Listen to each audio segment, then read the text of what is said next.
Hey folks, we're about to start another episode of Ask Us Anything about electrochemistry. But before we begin, because we have some extra time, there are a few things I'd like to go over first. While we're waiting for the live stream to start, type your question into the chat. The sooner we get your question, the sooner we'll be able to answer it when the live stream starts. We usually try to answer questions in the order that we receive them, but it's definitely possible that we get so many questions that when your question comes up, we're out of time. If you are a Tier 1 or a Tier 2 YouTube member, you do get priority in us answering your question. You also have the opportunity to join us on the stream to either share slides or talk to us in person about your specific electrochemistry research questions. If you are a Tier 1 or Tier 2 member on our YouTube channel, you will find in the community post the link and password to join us on our broadcasting platform. We get a lot of questions about electrochemistry, whether it's through our YouTube comments, webinars, email, phone conversations. We get lots of questions from people about electrochemistry. And sometimes responding to a YouTube comment or trying to describe a cyclic voltammogram over the phone isn't always the easiest way to teach or describe electrochemistry. That's why we created this live stream. In the Ask Us Anything About Electrochemistry live stream, you can ask us any questions you have about electrochemistry, and we can use better tools and take more time to describe some of these electrochemical processes to help you with your research and understanding of electrochemistry. Now, in our time of doing this live stream, we've observed that if you ask a very, very specific question, we might not be able to answer it. It'll be a little bit too specific for us. On the other side, if you ask a very broad question and you're interested in just a very broad understanding of cyclic voltammetry, we have separate tools, we have other resources to help you. So we do have a YouTube video on cyclic voltammetry, an introduction to the subject. And if you're interested in more of a long-form course on, say, electrochemical impedance spectroscopy, we have a 5-part EIS webinar series for our Tier 2 YouTube members that you can access at any time. Now, if you weren't aware, Pine Research Instrumentation is a company that produces a wide array of high-quality electrochemical research equipment, from potentiostats to electrodes, electrochemical rotators, cells, different types of accessories. Pine Research has been supporting electrochemistry research and teaching for decades.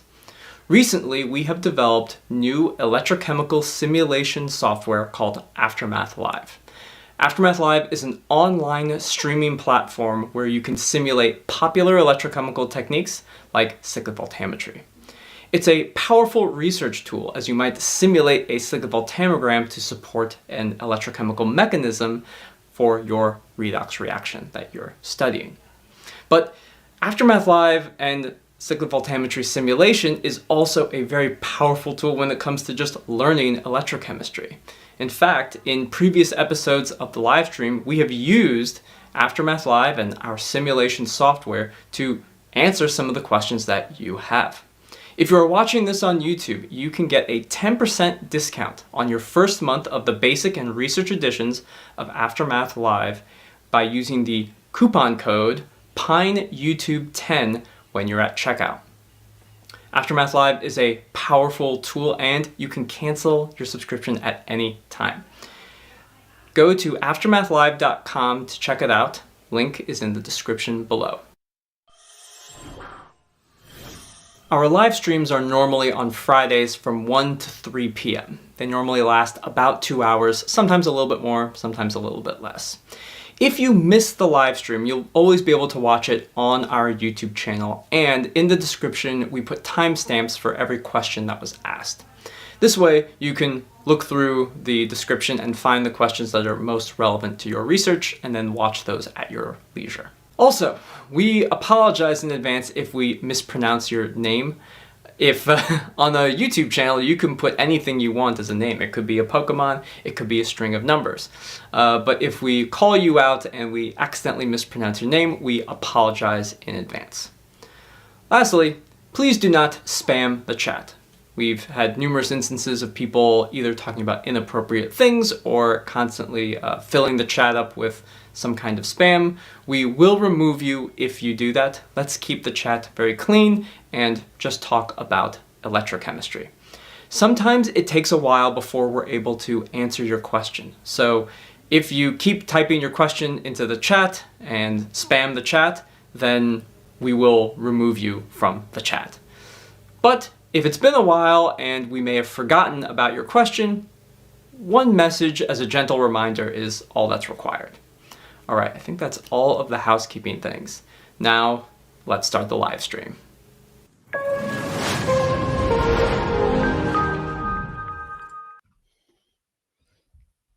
All right.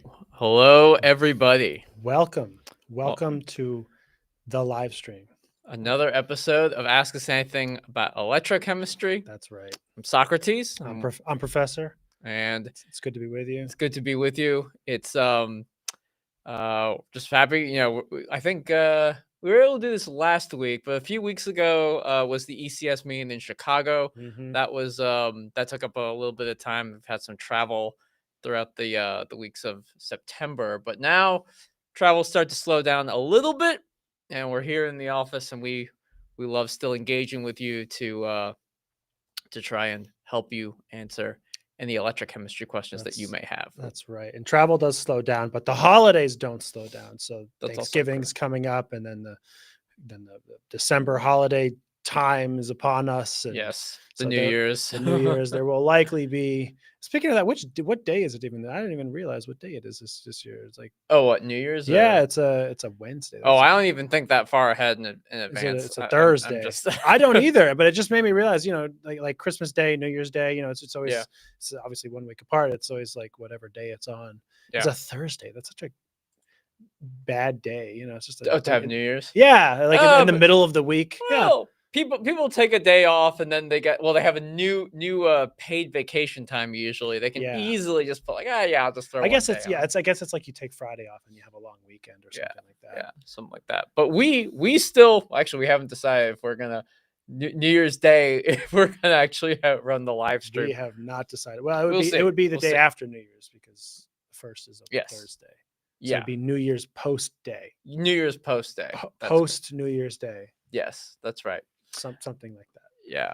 Also, good time to mention this thing.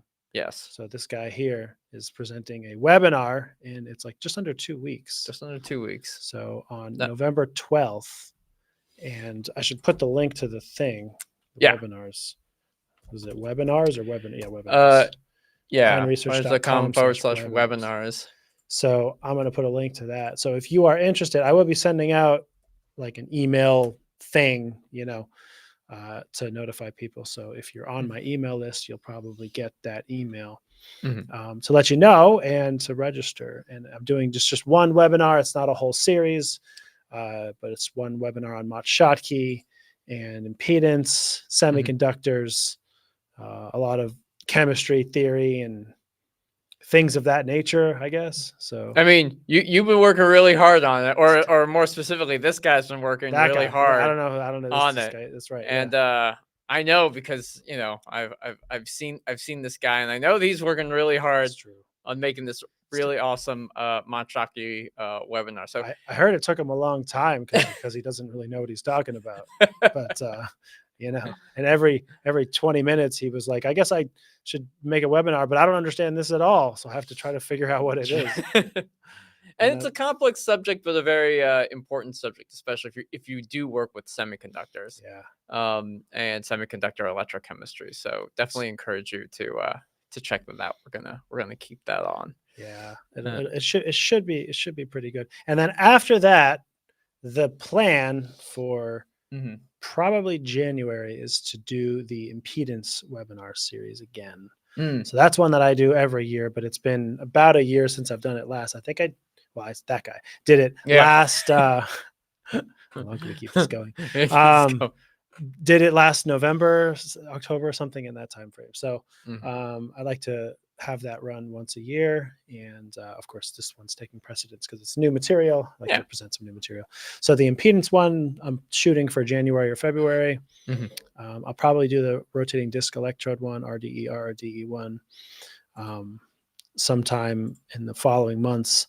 And then my hope is to do a battery one sometime next year. There's been a lot of people commenting on that, actually. In fact, there was someone who commented just I think earlier this week, actually, they made a comment about, someone was like, just on some random video, and they were like, oh, I'm doing batteries. I'd love to see more stuff on batteries or whatever. And it's like, I mean, that's a pretty common, kind of a question or thing we hear, because batteries are really, where it's at with electrochemistry. Yes. Yeah. Definitely a lot of, I mean, that was something I definitely noticed at the ECS meeting was a lot of research on batteries. I mean, half of the ECS population are battery scientists. Only half? I feel like it's more. Well, okay. I should say the approximately 50% of, from a division perspective, are batteries, and it's a huge amount. Every other division, like physical, analytical, sensors, there's a sensors division, there's a corrosion division, there's a ton of different divisions, but that one, batteries are the biggest. They are the biggest. Even like catalysis, fuel cell stuff, considerably smaller. It's just, I remember thinking back when I was in grad school, which was 95 years ago, because as you can tell, I'm 110 years old. That I liked batteries. I was just sort of stuck in this, fuel cell sort of auxiliary electrocatalysis research topic that I did not enjoy, to put it mildly. And I remember just thinking batteries were kind of interesting. I mean, it wasn't even like that I had some premonition about them being as popular, and ubiquitous as they have become. I still even remember a time before cell phones, which hard to imagine. Hard to imagine, but it's most of our lives. Well, you're dead. Oh yeah, I'm dead. So all of your life was without a cell phone. All of my life was without a cell phone. Whereas only most of my life has been without a cell phone. And I remember that. And so those are the times before batteries even mattered, because, well, you didn't have a phone in your pocket that needed a power source, nothing. So it was definitely something to I guess you could say it would have been harder to predict exactly how big the battery research market and how much it's taken over electrochemistry research. Basically. I mean, it just seems like it's everything in every group. I mean, even when I was in grad school, when I did my battery project, it was like, my advisor was kind of like, hey, why don't you just, you've been working on this material, why don't you just throw it into a battery, see if it works? And I was like, okay, I'd be happy to do that. What can you help me, advisor? And he was like, I can't help you at all. Good luck. So that's how it happened. And actually that kind of is, broadly speaking, why we do this kind of live stream, because I remember being in grad school, starting a battery project, and feeling like, I don't know the first thing what I'm doing. I don't know how to calculate C rate. I don't know how to make a battery.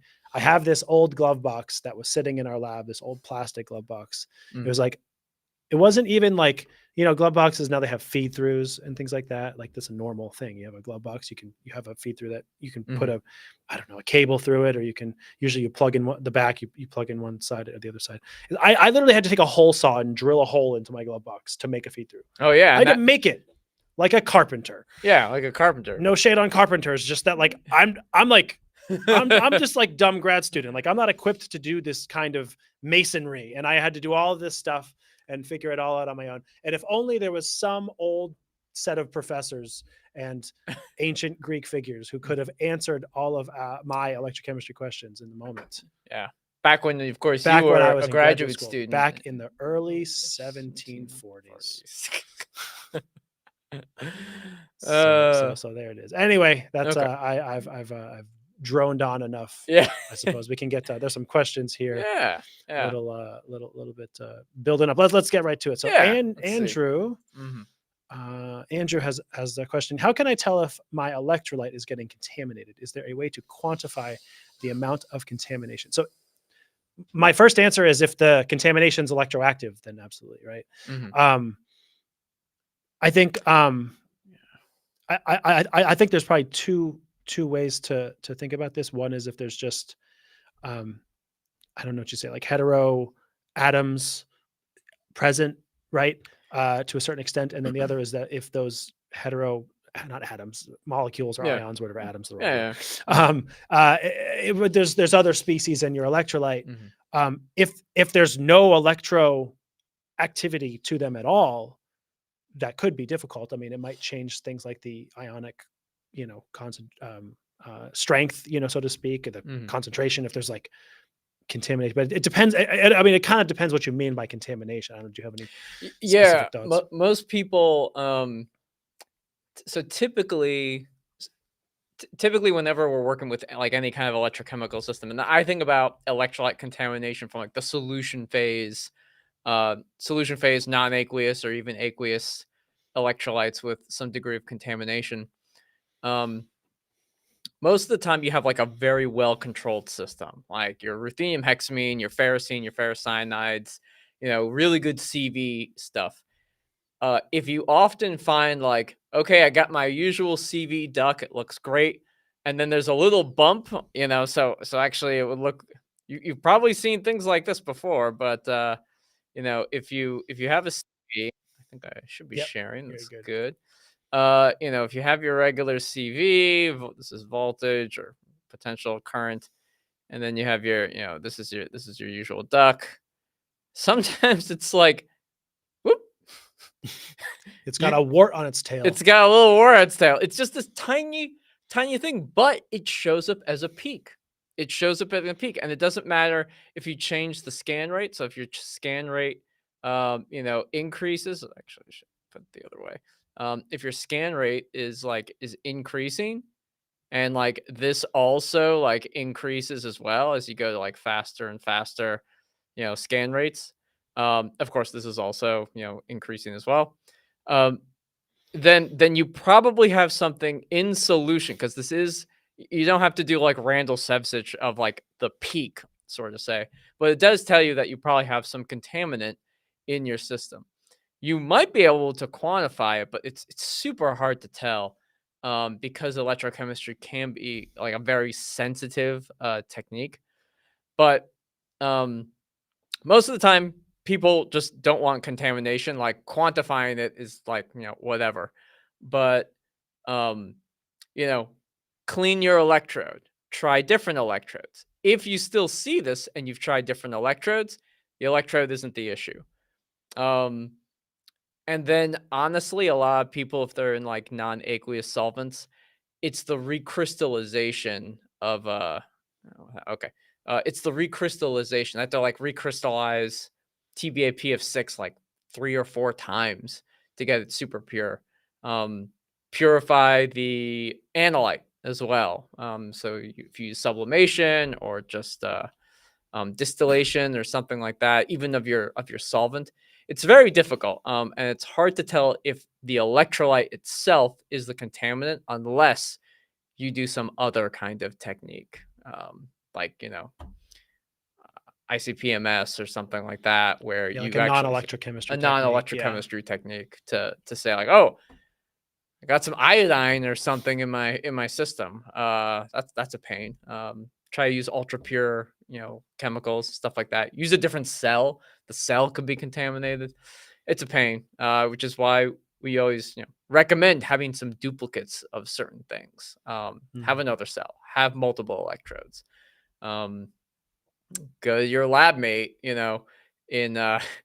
go to your lab mate in someone else's lab and see if you can borrow some of their milliQ water. You don't want to, just rummage through the drawers like a slob, but you need to, ask them for permission and work with them on it. So, so that's, I see what you did there. yeah. That's right. So, So yeah, hopefully, Andrew, that's hopefully that helps answer your question. Rummage through their drawers like a Like a slob is slob. definitely the way to go. That's right. Oh, that's an Easter egg. I love it. Is that a teaser, or is that like I don't even it's know. already? Is that the third one or the Yeah, fourth one? if you Is that haven't already? already, we're this guy over here is doing this. Actually, it was me. It actually was you. I'm Yeah, that's actually right. in it. You're actually the one in it. I am the advisor in a new series. It's called the Research Pitch Meeting, and I have some feisty graduate students who are trying to pitch me on various ideas like finishing grad school, which is just hilarious. It's very It's funny. not going to happen. But it's on the Pine Research YouTube channel, which you're probably already on now, unless you're on the LinkedIn channel. Yeah, But funny videos. They're not for education. They're just silly. they're just silly. And Yeah. I think they're funny. Yeah. I don't care if anybody else thinks they're funny. I think they're funny. So Yeah, that's all that matters. Yeah. But no, anyway, give them a watch. They're only like a minute and a half long, so it won't take too much of your time. Yeah. But the drawers one, is that from the? I don't even that know. was from the. I should probably notice. I only did it, but you edited it. I thought it was the second one where it's like, oh, we could yeah, borrow the third some chemicals. We'll the third one is the just don't go through the drawers like a slob. Yeah, so that one is actually public. Yeah. I love I'm really glad there was good choices from the like editorial articles. Yeah. Like I had some good titles to make that joke work. Yes. Because if there weren't, it's like, how do I make the joke work? Yeah. Oh, that's funny. All right. All right, let's move on. So these are actually some good questions here. Yeah, I'm going to do my best to answer, Jesse and Akash, but yeah, to be honest, these are both good questions. I'm not sure precisely how to answer or if I even know. So again, look at this font. Yeah. Nobody can read this. Dracula himself can't read this font. It's preposterous. But Jesse has a good question. Says, I ran potentiostatic impedance using blocking electrodes and got a resistance of 1.54 ohms. However, when I use the symmetric sodium electrodes instead of blocking, the resistance is 12,000 ohms. Is there a side reaction? Okay, so first of all, if there's a side reaction, I wouldn't expect the impedance to be larger. By that much. Well, yeah, by that much. Like, first of all, how in the world did you use blocking electrodes and get 1 ohm? That's really small. And I guess the other question is, what resistance are you talking about? So that's the other thing too, because like, okay, so for example, if you're doing, let me share my PowerPoint. So it obviously can vary, I suppose, to some degree. But if you have like blocking conditions, I would expect one of two possible, like Nyquist plots, for instance. One of them is like that, and then the other might be something like that, which is sort of like this one's like the transmission line. That's supposed to say transmission line. So that's one sort of way to represent this kind of thing, or it's just a capacitance. So in other words, what you're telling me, and the only interpretation I might have, is that this intercept here on this is, let me label my axes here like a good scientist, ZR and ZI. So for instance, under blocking conditions, this is 1.54 or whatever, but then, and I should have drawn this more like, let me try to, so like let's just say it was the same shape. So it's like, forget about transmission. I'm just going to get rid of this. So let's just assume it's like the same looking thing. Is that like when you have sodium, it's all the way out here at, 12 kilo, and I didn't draw it. Maybe it's even further out. Just the scale of my graph is just made up here. But my point is, like, is that the resistance you're talking about, which would, essentially be something like your circuit is just that, right? And you're talking about, this resistor, or are you, are you saying it's, there's a like a Randall's fit, and you're referring to a charge transfer resistance, because the odd kind of thing I would have about that is if you have something like this, well, I don't know how a blocking condition would even give you this, because what, this is your charge transfer resistance. So it's like, what is the charge transfer resistance if you have blocking conditions? There's no charge transfer All right. process. So he's So saying, is there a follow up? so there's a follow-up. He says Okay. it's a liquid electrolyte, and it's the bulk resistance I'm talking about. My blocking one deviated from the origin. The non-blocking didn't. Okay. It started in the negative and was a semicircle. Liquid electrolyte. Bulk. Oh, so you are talking about the bulk resistance. Okay, so forget it. So not the last thing I drew, right? So Okay, so not yeah, this. Not It's that not one. charge transfers. Okay, so that which makes It is sense. the first one. I'm glad. So your blocking Was was linear. linear. Okay. So the blocking one deviated. Sorry, I'm just trying to understand the follow-up question. You just deviated from the origin. The non-blocking didn't. It started in the negative, and was so. If it started in the negative, there's definitely something else going on, which is artifact, which is something bizarre's happening. Because it's 2 electrode configuration. It's not like you have a reference electrode artifact here, right? You would think so. You think so? So yeah, I'm trying to think, like, if you had, like you said, I mean, what you've just described to me, Jesse, please clarify if so. Something like, so you have minus ZR, ZR minus ZI. I'll draw the negative axis just to, make it clear. So if this is the blocking, you said it was linear. So this one was just like that, and this here is 1.54, this intercept or whatever. And then the it was sodium something, sodium, whatever. Sodium, you said it was like this, like it started in the negative, Z real, something like that, or negative down here, right? So this is 1 and this is 2. So do you mean negative as an inductance, or negative in the Z real? So it would be very unusual to have this number 1 occur with 2 electrodes. And just very generally speaking, everything here, like negative ZR, is frowny face. It doesn't mean anything. This negative resistance would be like a physical impossibility. Like, it just doesn't have a real meaning. So there's some error, like there's some physical error that's not explainable by electrochemistry. Like, you know what I mean? Like that's, we're often in the situation, with good reason, trying to explain what we're seeing through electrochemistry or through science. And it's like, sometimes it's like, oh, well, my cell cable was weird, or my potentiostat was operating funny, or my reference electrode was blocked, or I know you don't have a reference electrode. Negative quadrant 2. Okay. So but there was just a tail, but the semicircle was in quadrant. Okay. So if there's a tail, that's that the first one that I drew, basically. Then yeah, it's just like high frequency, just cable effects or whatever, and that often happens with battery stuff, because the impedance is so small. You can get these weird inductive or other kinds of artifact. I guess it's not even inductive. So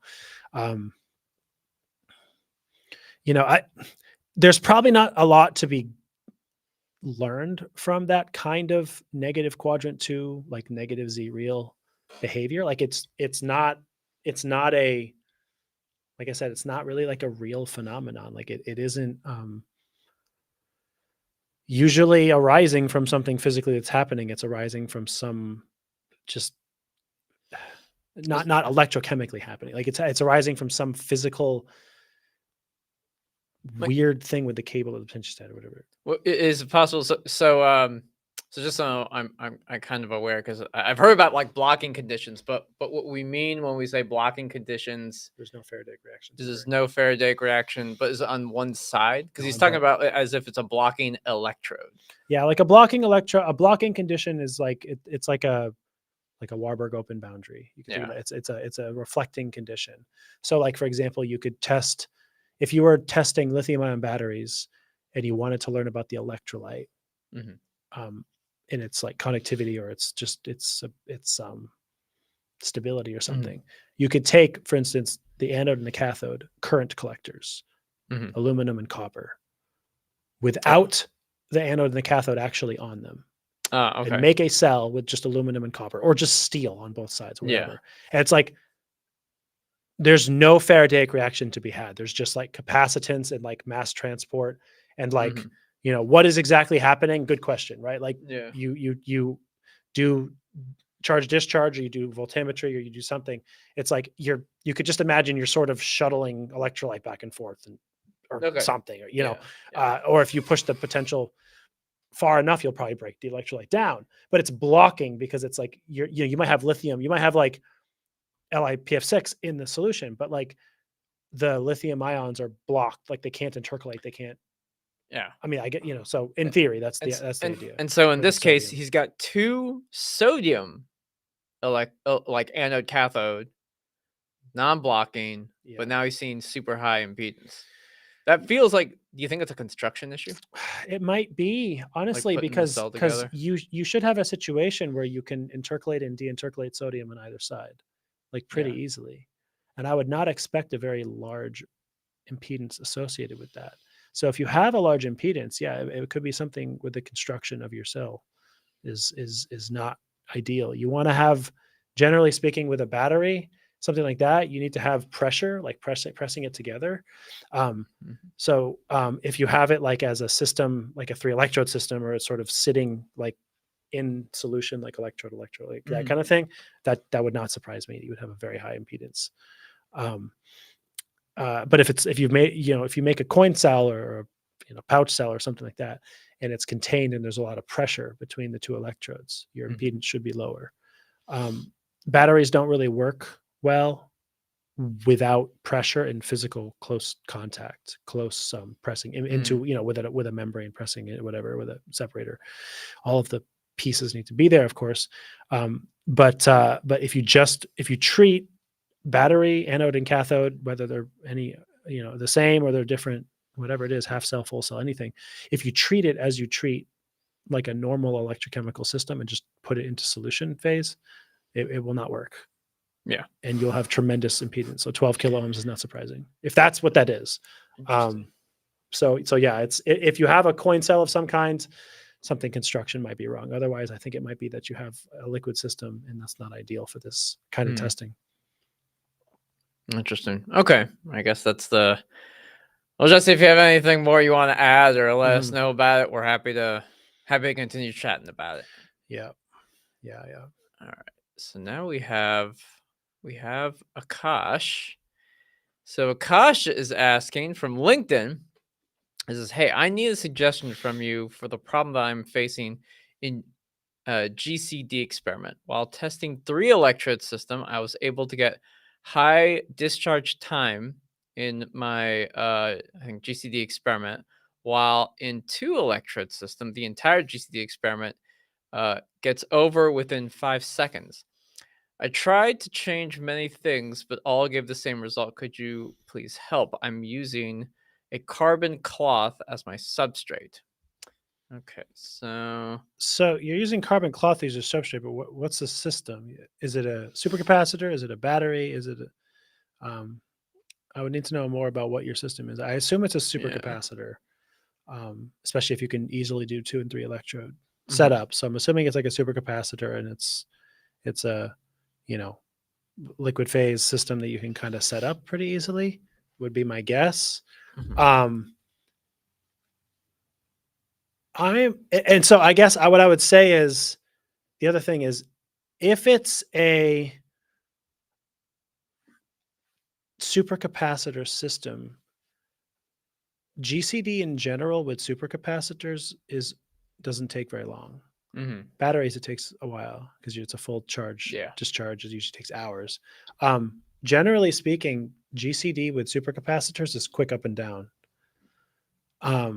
So I'm actually, the anomaly to me would be, why is it good with 3 electrodes? Like, what is taking longer with 3? Like, I think you're probably wondering why it's so short with 2 electrodes, and I'm actually wondering the opposite. I'm actually wondering why it takes a long time with 3 electrodes. And I mean, it's also possible that, I mean, some of this is just related to the fundamental differences between 2 and 3 electrodes setups, right? When you're doing your 3 electrode experiment, you're really only studying one side. The working electrode, whichever it is, maybe it's a cathode or something. You're checking its potential against a known reference, and so you're studying its potential only. Whereas with a 2 electrode system, it might be over, so to speak, because the other electrode is changing its potential, its independent potential faster or something. I hope that kind of makes sense, is that with a 2 electrode system, you're just measuring the potential of the voltage between 2 electrodes. And so if that changes from like 0.1 to 0.2 or 0 to 100%, whatever the case may be, that's going to happen faster if either of them change, because it's a difference between the two. So like if the bottom one changes at this certain rate, it will make your difference change faster. On the other hand, with the 3 electrode system, if the other electrode changes really fast, it doesn't do anything. It doesn't matter. You're only checking the potential of the working electrode. So some of this could just be the difference of the experimental method, and nothing is wrong. That could be the case. Like nothing is actually wrong. You're just discovering what the difference is between a 2 and 3 electrode system. That's one possibility, I think. Yeah. No, I agree. And of course, if we don't know enough about the system besides just carbon cloth, it's hard for us to say, why one is giving you one result versus another. Yeah, especially if it's the same electrodes. Like if you literally have let's say it's supercapacitors, it's some material on a carbon cloth, or it's just the carbon cloth itself. You said it's a substrate, so I'm assuming there's some other material that's deposited. But it's like you have a solution, you have like carbon cloth, electrodes, and you have a reference electrode, and it's like you just connect your potentiostat to 2 electrodes, and you do your experiment, and then you same like physical setup, and you take the reference and you put it on the reference and you do it, and then it's different. And it's like, then I think all you're doing, like I said, is just discovering what the difference is between a 2 and a 3 electrode system. On one of them, on the 3 electrode system, you're not affected by what the potential changes are at the other electrode. With a 2 electrode system, you are. Interesting. So I don't know, maybe that's the answer, but maybe it's not. But that's the only thing that comes to mind. And I think without a little more information, maybe, or seeing the data, would be a little hard to know for sure. But that's what my hunch tells me that it is. So I don't know, maybe not. Yeah. Sorry, Akash. If you give us more details, maybe we can talk more about it. But yeah, in that case, we'll move on. I mean, to that point though, if you need more like talk through what a 2 and a 3, like that's something that you do actually pretty often on this live stream, is talk through what the difference is in the potentiostat and how it measures a 2 and 3 electrode system. Yeah. If what I said is like, I don't get it, if that's still confusing, I think, to you, let us know. We can kind of elaborate on what a potentiostat is doing when it's measuring 2 and 3 electrodes, and why that could be the answer to why your systems are behaving differently. Yes. So let us know. Yeah. All right. We have a new YouTube member, Chris Tong. Thank you for joining and becoming a tier 2 member. You now have access to all of our past webinars, EIS webinar series, voltammetry series, RRDE. The ones I'm missing. How a potentiostat works. That one. Bunch of impedance. Yeah, a bunch of impedance ones. Oh yeah, you also have a bunch of advanced impedance ones. So thank you for joining us, helping support the cause. Yes. And then next we have Andrew's another question. He says an old 1950s research paper had electrolyte conductivity measurements listed. Were researchers using potentiostats with EIS making Nyquist plots way back then, or is there another way to get conductivity? Well, I guess we would know about this because well, you were alive back then. I was alive when the potentiostat was invented, for sure. Yeah. I forget what year it was. It's been so long, and my memory is so faded. I don't think there were FRAs in the 1950s. Yeah. They didn't. 70s or 80s? Yeah. 60s, I think in the 60s, 70s, maybe the 80s. That's when. Yeah. But so people could do EIS back in the day, but it would take a very long time. Because you'd literally use a frequency. You can create like sine waves and stuff like that, and you'd literally just record a bunch of data, and you would just go like potentiostats now have automated the process. That's probably one of the biggest things. They've automated the process, and you have the ability to circuit fit to do things very quickly or easily. So, but back in the day, it could take a month to get an EIS spectrum because literally, like, okay, they set up the experiment. It's all in. They're now taking and recording, basically a Lissajous plot, just like the sine wave, and then they're collecting the sine wave. They got to figure out what the phase angle is. They've got to do some Fourier transforms to figure out the magnitude, the difference in the magnitude. So they all had to do that manually a long time ago. Yeah.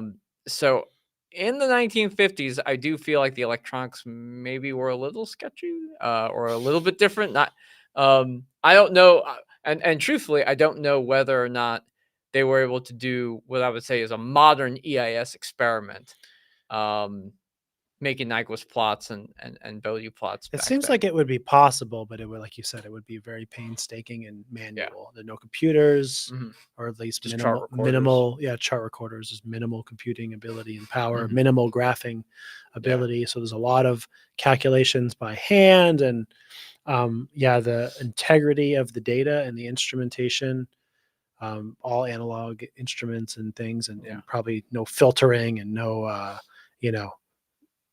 ability to deal with noise. There's a lot of issues, right? There's that you're picking up every single thing. Exactly. That So could be there. I think that I think the other point of the question that's good is there another way to get conductivity? I mean, there must be, right? You could probably do like other kinds of simple, other kinds of simple things. For example, like just assuming almost like linear polarization resistance, right? Like you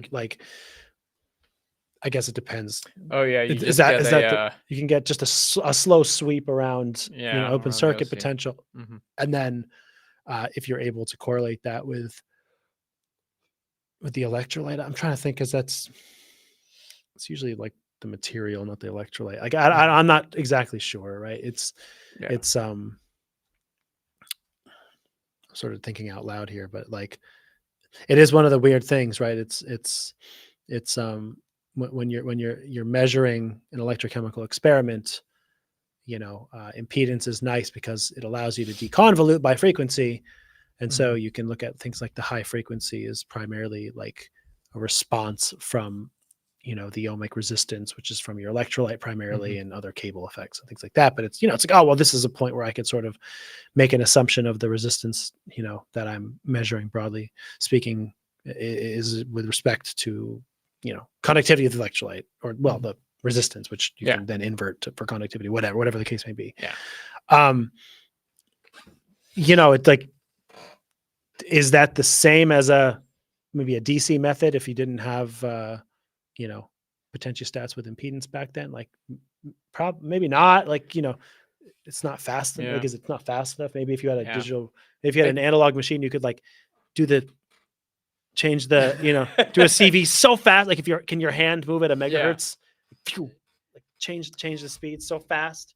Well, the thing about conductivity that's interesting is that we just report one number as the conductivity, but really the impedance is a more complete picture of what we think of as the resistance and the conductivity, because it's a frequency dependent one. Conductivity mostly is just DC. just like kind of a straight like inverse of the resistance. So I do feel like maybe in the 1950s they just did it, just like this is the voltage, this is the current, I get this resistance, I take the inverse of it, change the units. That's what it is. Maybe they take it at different points or different distances for different solutions. But well, if it's an if it's a 1950s research article, I don't know. Did they report what the equipment was that they were using? Yeah, like did they have? Didn't I mean? I would assume that the scientific like rigors of publishing were such that you would have to still say what you did. Yeah. So I'd be interested if you have this paper, like what do they say? What do they say what was their methodology? Like I don't think you could publish in the 50s and just get away with being like, we did some things. Here's the conductivity. Yeah. Please tell us what you did, because that's science. Yeah. So yeah, that's right. that's kind of interesting though. I remember the 50s fondly. I remember them. Good times. They were good times. It was I was a young boy growing up in the 50s. Yeah, but electricity's pretty good. Cell phones, computers, they're pretty good. That's right. Cars are a lot better. That's true. Yeah. But there's a nostalgia for the 50s. The nostalgia for the 50s. I just remember simpler times. There was no TikTok. No TikTok. So life was better. Yes. Yeah.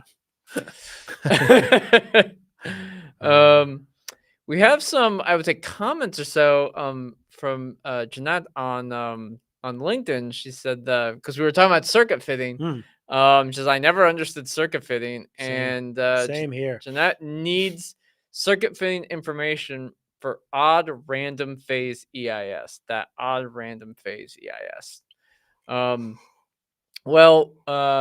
So generally speaking, circuit fitting is a method by with which you take impedance data, EIS data, usually both Bode and Nyquist plot, and you model your electrochemical system as a quote equivalent circuit, where each circuit element represents kind of a physical aspect of the electrochemical cell and the electrochemical test solution. And then you could then fit, if you will. I know I'm just using the word like fit, but if you were to like take that circuit, each circuit element has a mathematics associated with it, a resistance, if you will, an ohms that's associated with it, that's based on things like the capacitance value, and that and its impedance would change as a function of, say, the frequency. Or the inductance. The inductance would also change as a function of the impedance associated with inductance would change as a function of frequency. You have resistances and stuff like that. And so you can mathematically solve out those types of equations when you put these circuits together, and then use mathematical algorithms to fit them as best as possible to the experimental data. And that's a way that you can actually get real values of what things like the resistance, the capacitance of an electrochemical system might be, or parts of an electrochemical system. Were you going to show Jeanette some circuit fitting? Or... Well, I mean, so the thing is, like, it's obviously it's such a big topic, and it's such a pretty. Oh yeah, you also have a YouTube video on it. Well, I do. Yeah, there's a YouTube video. Well, I have a webinar on it, so I guess what I'll do first is share this tab. So this is a list of our previous webinars. You can see the, again, upcoming one on Mott Schottky, which is an impedance technique that I will be doing in a couple weeks, not a week from this coming Wednesday. And in the past, I've given a 5-part impedance series. And so it goes from the theory and fundamentals to Randall's models, Warburg models, parameters to select when you're running a real experiment, and then finally the circuit fitting tips and tricks. So actually the circuit fitting tips and tricks one is one that might be of use to you. For instance, which you can watch if you're a Tier 2 member on our YouTube channel. I go through some circuit fitting, tips and tricks, as the title suggests, but I'm just showing you a little bit of this preview here, because I actually do some real circuit fitting with our software. This could be something that benefits you. I think what I can do, just for your benefit, I suppose, is just do a few slides from that webinar, just to sort of make a basis for circuit fitting. I kind of, you mentioned like odd random phase. I don't really exactly know what you mean by that, to be honest. But what I can do is do, let me just find, I'm also gonna send the mhm. YouTube video where you actually talk about EIS circuit fitting, just the Oh basic yeah, one. that one I did know. Yeah. Yeah, that Yeah, would help you have to that one. remember That's what I something that I did. can just immediately look at and Yeah. then see the features and stuff. It doesn't go into the tips and tricks, because that's also very important Right. in circuit fitting, but it at least shows you like what to do and how to get Yeah. started. And the tips and trick, this is from my tips and tricks webinar, but I'm just going to do like 1 or 2 slides, but it's basically what circuit fitting is. Cause if you say you kind of don't understand it, maybe it's from a fundamental perspective. If some of it's the tips and if some of it's like how to do it, how to get a good fit, some of that comes from trial and error. Some of that I could help with, but I would have to have your data obviously in front of me. Like the tabular data, I could import it into our software and try to show you how it might be fit. But this might be helpful to you. So I'll just go through some of these slides from that webinar on fitting. And so it's just sort of, again, from a fundamental level, what is circuit fitting? And I want my laser pointer. There it is. I like the laser pointer. So in simplest terms, circuit fitting is mathematical modeling of experimental data. So as you were saying, you know, well, I'm fitting my data. Well, what is that? It means mathematically getting a solution that looks like my experimental data. I'm trying to match a model to reality. That's what circuit fitting actually is, even though it looks like lines matching points. And so I would classify this as a 4-step process, very generally speaking. First is to choose a circuit analog. This is something that you think represents your system, what's going on. I have a electrode, an electrolyte, I have an interface, I have resistances there, I have capacitances there, I have diffusional elements, I have inductive elements, I have all the kinds of stuff that's going on, and I want to add a circuit analog to help describe what's going on. So that's step 1. Step 2 is to do the mathematics associated with that model, because that's part of the mathematical modeling of your experimental data. So once I have the circuit that I think represents my system based on whatever logic I can use, I have the mathematics of all of the elements there. Resistors and capacitors are most common, and I solve the math of that circuit completely, so that I have the impedance as a function of all the different parameters, resistors and capacitors, etc. And so anyway, this is the expression for this simple RC unit. Impedance as a function of frequency. Okay. Step 3 is to generate Bode and Nyquist plots, right? Simple plots of impedance for the analog circuit. So we have my experimental data, have Bode and Nyquist plots. I take some representative values of these resistors and capacitors, and I generate Bode plots of my mathematical model. And then the last step is to change these component values until they match. That is, in a nutshell, circuit fitting. The second sort of sub part of this is that of these 4 steps, it's critical to understand which of them are your job, which of them are not your job. The first one is your job. You have to still do this. And as far as I'm aware, and hopefully because I'm old and cranky and I don't like computers, as much as people probably would like AI to do everything for them, the reality is that this is still your job, because you're a scientist with a brain. And maybe I'm making an assumption here, but I'm assuming you have a functioning brain. And so you should use that brain to know something about your system, to know something about the phenomena occurring at the surface, to suggest a circuit analog to adequately fit your data, to describe your data. Like this is our job as scientists, right? Fortunately, the next 2 steps are not your job. Okay. That's the software's job. So, I mean, you You could do it if you want to, but that's the part that computers and software and circuit fitting programs do quite well. You have a set of resistors and capacitors and all sorts of stuff. Well, the computer can do the math and the computer can generate the plots. Okay. The last step is where it gets complicated. That's partly your job, partly the software's job. Okay. And that is because software will do this kind of iteration.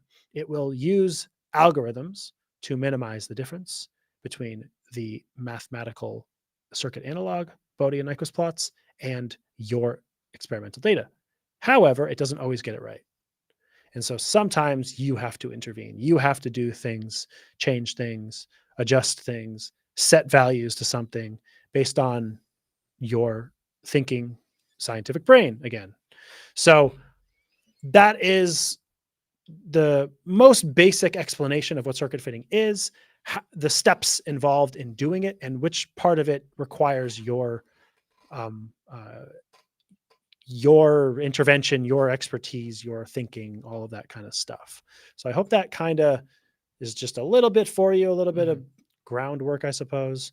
Again, that's from that webinar on circuit fitting. So if you are interested in more in-depth, educational content on that, you can join our YouTube channel as a tier 2 member. You can watch that webinar in its full.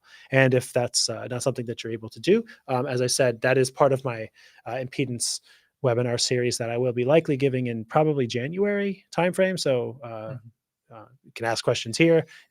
You can join me, and hopefully January I'll be delivering that webinar once again live for free. Our webinars are always free. And then if you want to watch them on our YouTube channel, you have to be a tier 2 member. So hopefully that's a little bit of background.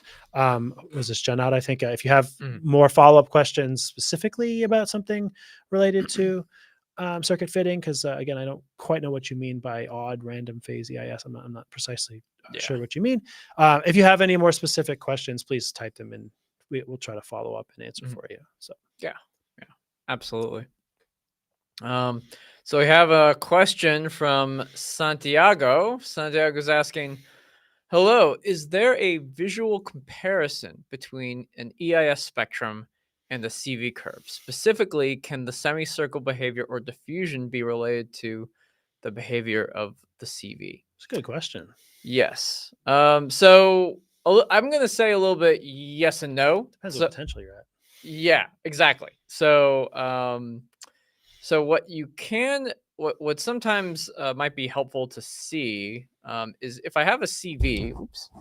If I have a CV, I got my voltage here, current here, and let's say I just have a nice single electron transfer, and that can be. Oh God. Yeah, it's not terrible. That's like it was pretty terrible. It was not the best duck that you've ever made. Yeah. Oh, definitely not the best. Oh, that's a nice looking duck. That's a much better duck. That's a nice looking duck. And then you're gonna have different like Nyquist plots, but at different points. And let's say we model this as a resistor, kind of a Randall circuit, and capacitor, and then of course there's a Warburg element. Oops, that's too many. I'm gonna just put it. Yeah, there we go. And we model it this way from an EIS perspective. So at different points, let's say we have 1, we have 2, and we have 3. If you do EIS about these 3 different potentials, you'll get different looking plots. So this one will be 1, this one will be 2, and this one will be 3. So you're going to get roughly the same shape, approximately. You might get something that's like this, big semicircle, and get a diffusional tail. Now, at 2, you're going to have a slightly smaller semicircle because your charge transfer resistance, which is this guy, will change. So similarly, your charge transfer resistance, which we sometimes call RCT, is much bigger here at this potential. If this is an oxidation reaction, And at 3, when you're all the way up here, oh, you may get like a really tiny semicircle, and then it's just all diffusion in here. RCT is very small. This is perhaps the closest thing, the closest difference that you can kind of, or comparison, if you will, between the CV and the Nyquist plot in EIS. And it's a function of at what potential do you do EIS at. There's a lot more, I would say, stuff here. I mean, the capacitance in this system is ideally constant. And really, it's this RCT that's kind of changing, because it's much easier to do electron transfer near the E naught for your reaction. And similarly, the way you would get, information about, the diffusional tail and all that kind of stuff. I mean, that has to do with the frequency with which these points are all taken at. So that's really, I would say, the comparison. If you needed to compare between CV and EIS, I think that's kind of the simplest relationship that you can get between the two. So hopefully, Santiago, this answers your question and provides some relationship between them. It's a good way to relationship. I think the only other interpretation of visual comparison is if you're expecting the curves to look somewhat visually alike, and that's just not really going to be the case. Yeah. Like physically, a Nyquist plot or something like that is semicircles and stuff, and the units are impedance magnitude and impedance, that's right. real impedance, and a cyclic voltammogram is current and voltage or current potential. So it's like if your question was about visual comparison, like there isn't really one in the sense of, well, the units are just fundamentally different between EIS, like a Nyquist or a Bode plot, and cyclic voltammogram, like so from that perspective. But what Alex showed was a good way to answer that about what the correlation might be, for instance, between the two techniques at different points in time, which are different potentials, basically. The impedance is like a snapshot of the CV at some point in time, at some potential, because with the CV, it's like you're sweeping at a fast rate or whatever. And the impedance is like if you stopped at one of those potentials and look at what the profile is at that particular potential. Yep. Yeah. So exactly. Very good question. Very good question. Abijoy has a follow-up. It says, hey, last live session I had asked about CV. After reading a bit, I got a better basic idea about it. Since it is an analysis technique, I was wondering how exactly do I make use of a CV? Just get the E0 value. Well, certainly that's something you can get from it. There's just, there's like a bunch of answers that I could probably give for this. I mean, one of them, of course, is as an analysis technique. Of course, that's true. As an exploratory technique, it can be very useful. So, in addition to, I would say to take a step back if you have a system or an electrode that you're somewhat unsure of.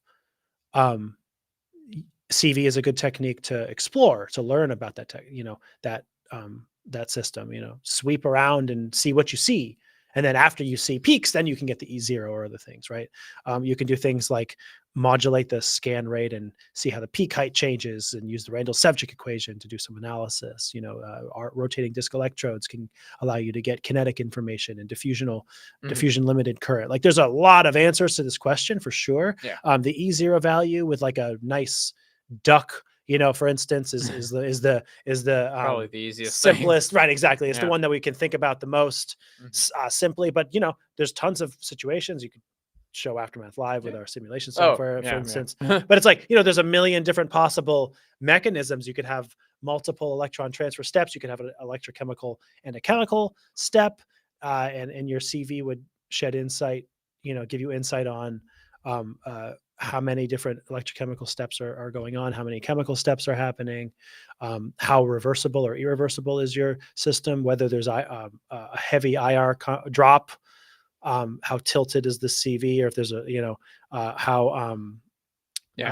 just showing there you go. So this is our simulation software. So you can tinker with like all the different parameters or whatever and see how the CV looks. This is like a simple. Sorry, I'll let you do one electron transfer. Yeah, and if you made the heterogeneous rate constant very slow, you could simulate that. That would change the shape of the duck.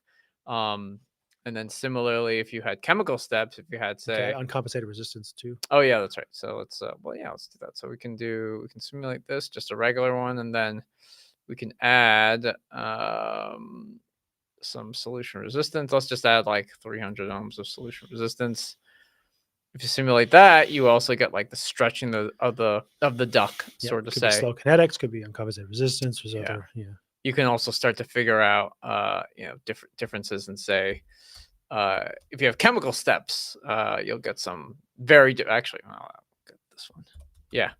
Well, if you have chemicals, no, wait, I'm doing this wrong. What other way, maybe? You have to go the other way. I need let's see, if I have a reversible, let's see. All right, let's do this. If I take this away and then I have a reversible reaction where this rate is fast and B goes to C. I want B to be nice and fast, and then C going back to B to be slow. And then when I do that, I get this kind of weird looking thing. So it's like, I got all the oxidation, all the reduction None of here, the oxidation. but I got none of the oxidation because a lot of my B has been converted to C on the time scale of this experiment. So, so you can look at coupled chemical reactions, and you can even have second order reactions as well. Something like 2A goes to B, or A goes to B plus C. You now have other types of kinetics that you can start to explore and look at. So so CV is a huge subject. A lot of people have looked at CV and its interpretation, and that's all just like solution phase stuff. So there's a whole surface science based stuff that you can do with CV as well. Yeah. Yeah, it's everywhere. Yeah. CV is it's probably the most popular electrochemistry technique, I'm guessing. Yeah, I think so. Yeah. I think it is just based on how many people search for it and yes. how many people use it and publish on it. That's right. It's definitely up there for sure. Jesse has a follow-up question on the symmetric sodium cell. What is the likelihood of the SEI being unstable that leads to high resistance? It's definitely possible. To be honest, I'm not as well versed on the SEI formation in a sodium cell as opposed to like a lithium cell. I assume there's still an SEI that forms. I'm trying to think. The SEI also will be different depending on your material. So, for instance, like with lithium, that I know a little better, but like graphite forms an SEI, but something like LTO, lithium titanium oxide, does not form an SEI at all. So there are some electrode materials that form no SEI, or they form a thick SEI. It kind of varies. So I think the first thing I would say is that it's certainly possible. I'm not sure I know the likelihood, to be honest. Definitely possible. But what I just don't know personally, from my own research, maybe is precisely what the SEI is like on a sodium cell. I don't know. So I can't speak with much authority to that, but it's definitely possible because an SEI that's really thick, for instance, or unstable or something like that, or just poor in one way or another on one or both electrodes, can certainly lead to problems. The SEI's fundamental purpose is to facilitate the charge transfer and prevent decomposition of the electrolyte by allowing some decomposition to occur in the first place. But if that goes wrong, if it decomposes too much, it can be run away. If the SEI collapses, and then the electrolyte can start decomposing, like there's all sorts of problems that can occur with batteries as a result of SEI problems. So of course it's possible. I think you probably have, again, notwithstanding what I said earlier, if it's not just like a mechanical problem of the way the cell's constructed or something else like that, SEI problems are certainly They're like the reference electrode of battery world. Like if there's a problem with electroanalytical chemistry, it's like always the reference electrode, right? Yeah. And with a battery, it's like if there's a problem with something, it often is like, oh, the SEI sucks, or it's falling apart, or I don't know, whatever. It's like Yeah. the SEI, it can be the bane of your existence a lot of times. So, I definitely think it's possible. I can't speak exactly to the likelihood, but I think it's possible for sure. Yeah. Someone's asking about the Daniell cell. I did that last time. Should I do it again? I could do it again. Yeah, they're asking. Quinfix is also asking, like, what is a galvanic cell, and then also like voltaic and the Daniell Daniell cell. cell. Yeah, I can draw this. I probably remember it better now. Yeah, I had to look some. So you might have to remind me of numbers again. Oh yeah, But, yeah. So first and foremost, a galvanic cell is a cell that is spontaneous in the sense that it releases energy when you put them together. Yes. And a voltaic cell or electrolytic cell is yeah. another way we call it, is when you have to put energy into the system to get a reaction to occur. So it really has to do with the nature of spontaneity. A Daniell cell is kind of the classic electrochemistry textbook experiment. I'm going to use fancy colors this time. Oh, you're going to use fancy colors? Oh, yeah. So in this case, it uses copper and zinc as the two electrodes. See, look at that. I used colors that of the actual that represent the actual fancy. material. And then a Daniell cell, or Daniell cell, it's hard to figure out exactly how to pronounce. You have these two electrodes, solid materials, and the copper is in a copper sulfate solution.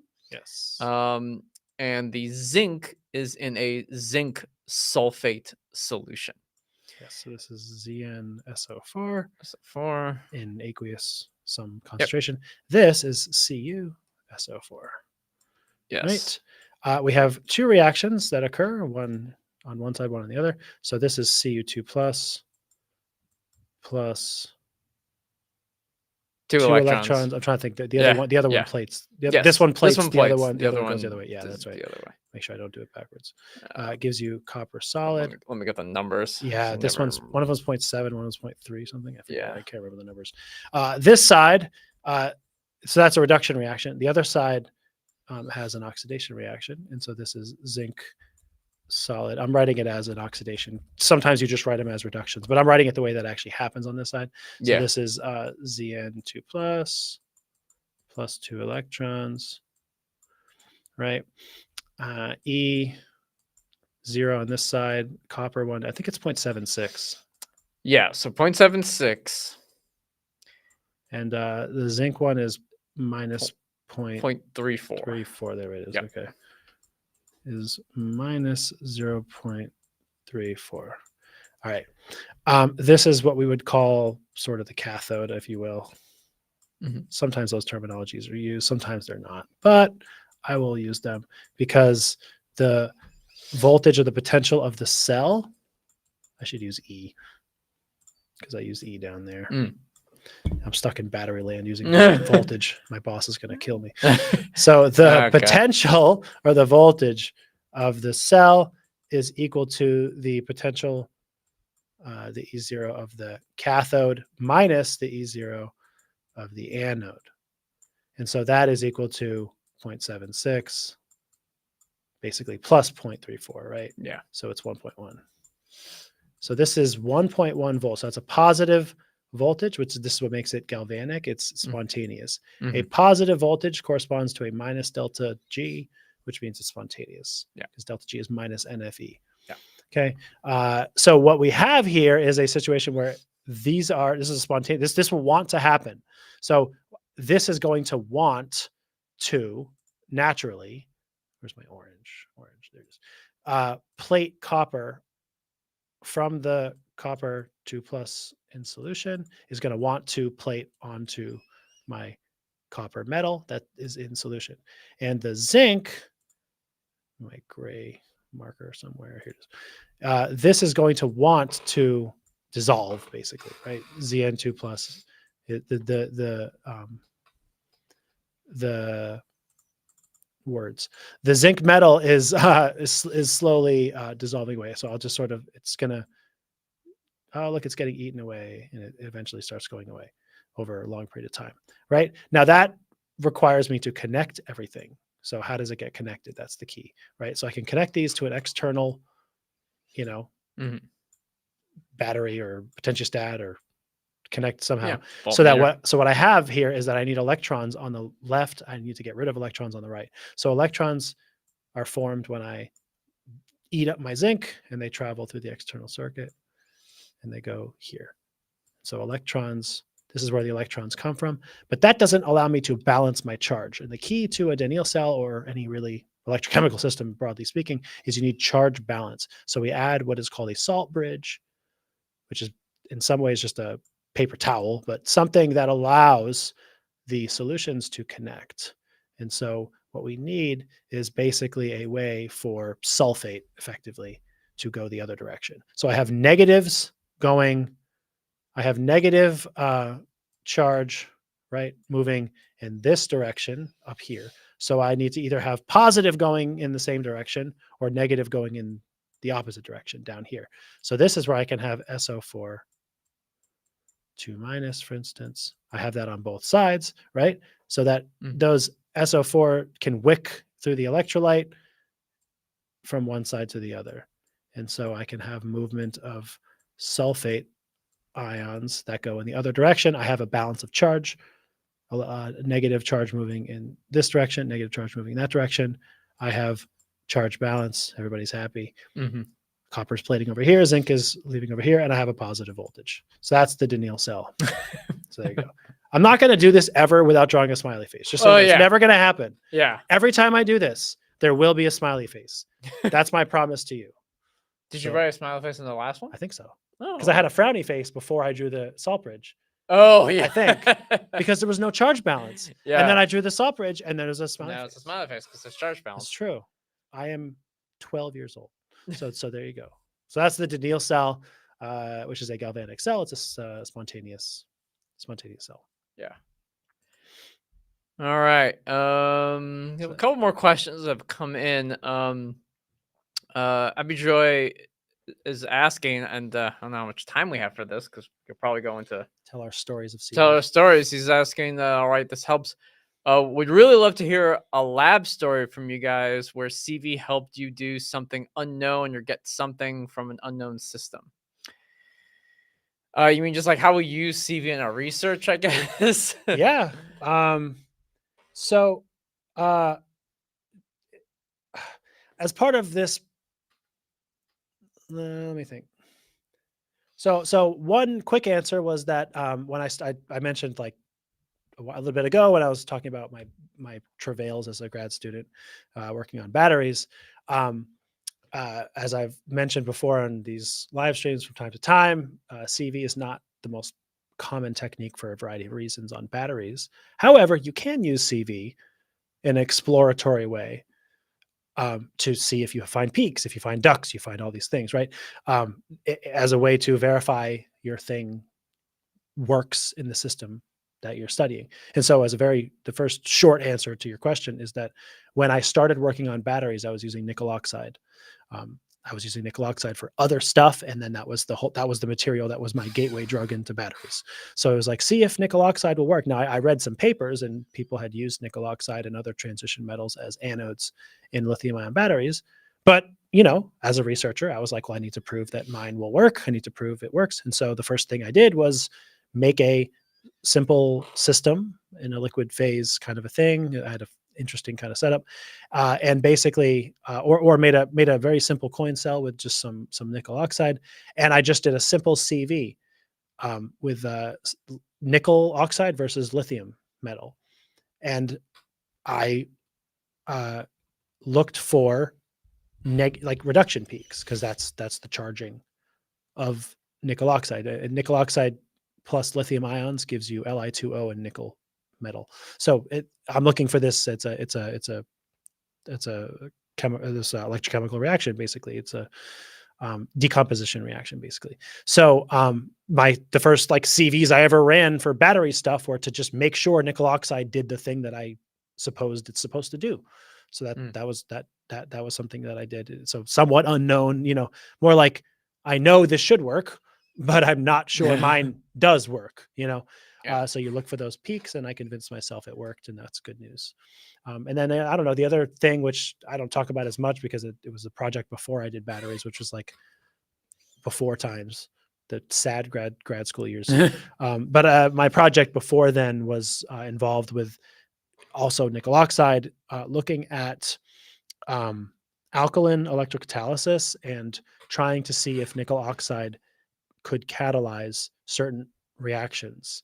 And so actually I did exactly that. It was like, I'll just basically, Yeah. I'll draw quickly what I was looking for without getting more in the weeds of exactly what I found. You can find my publication record if you really care. The nickel oxide CVs look something like this.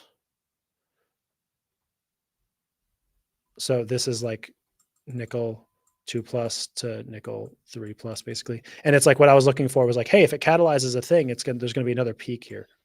It's literally what I was looking for. So it's like if this dipped down like this, it didn't work. Like that's frowny face. But if it made a peak up here, like after this first peak, then that's smiley face. Then that was catalyzing. So I was just doing kind of exactly what Alex was drawing. I was looking for if there was a peak that appeared like in somewhere. And in certain circumstances, I found one, and I was like, "Oh, this might work." Whatever. So that was kind of the very like brief overview of one of the projects I was working on. So yeah, as CV, I did exactly what Socrates said. So I almost messed it up. No, it's all good.